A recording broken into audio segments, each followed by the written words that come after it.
Johnny Horton, country and pop rock giant, fatally injured in a head-on collision in Texas.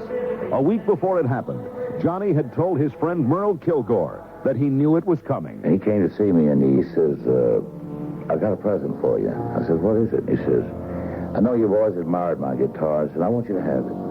And it was a special-made guitar made in Canada. It was all fancy with pearl and everything. He said, I want you to have it. And I said, oh, wow, man, that's your favorite guitar. And, you know, that's what you played on the Battle of New Orleans with, your session. He says, I know. I said, I'm not going to live. I said, I'm going to die next week. I said, what?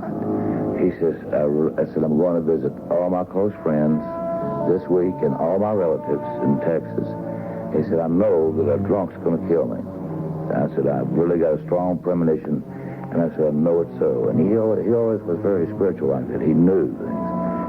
And next week, a college student at College Station in Texas, drunk in a pickup truck over Milano Junction. There was a overpass there. And he hit him head on. Before he died that week, he told me, he says, I'll get back to you. He said, if I die, I'll come back and let you know that there is life beyond the grave. I said, let's make a code, like the Houdini code, you know. Are you familiar with the Houdini code? He left a message with his wife that anybody could prove that came back from the dead, that his wife had given $10,000. So he said, let me give you a message. And he wrote it down, and I have it. And one day in 1966, this was 6 years after his death, I had a letter from New York City, from Greenwich Village. And this says, we are a group of spiritualists who meet every Thursday, and we had a seance, and we have been in contact with a spirit by the name of Johnny Horton.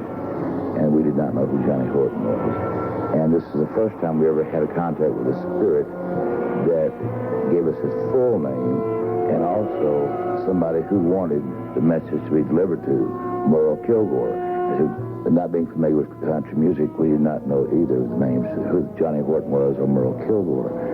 And so one day we were waiting for our seance, which took place like 9 o'clock or something, and we were listening to the Mets radio station, and the game was rained out. And in the course of gaming let out, a disc jockey named Bob Lockwood came on the air, and he says, well, friends, the game's rained out, so we're going to play some country music records. And I'm going to play one by my old buddy Merle Kilgore. I just came back, spent a week with him in Nashville, Tennessee. And the group then called him and got my address. And they wrote me this letter. And they said, Johnny Horton, we've been in contact with him a year. And he says to give you a message, and you'll understand the meaning of it. And the message is, the drummer is a rummer and cannot hold the beat. And that was the message he gave me.